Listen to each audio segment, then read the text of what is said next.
especially our patient population here in this part of the world, the first thing they think about is amputations. So we don't have to anymore tell patients that now you're diabetic, you are at high risk of amputation. As a matter of fact, they are worried about amputation even if they have a family history of diabetes and they're not diabetic.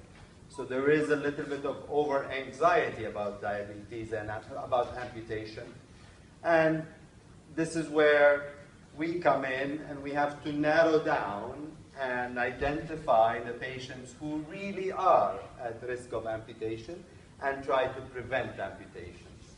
So how do we do that? We stress risk, I said, risks.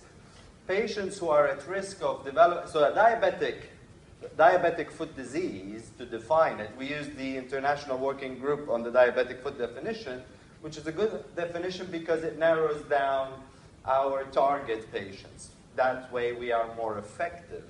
So it narrows it down to those who are at risk of developing complications. Not every diabetic. Not every diabetic is at risk of developing an ulcer. Not every diabetic who cuts their foot is at risk of developing a complication. So those who are at risk are the ones who we are looking for, and we need to identify and treat aggressively. So why do we talk about diabetic foot? Because of amputations, as I mentioned, the ulceration rates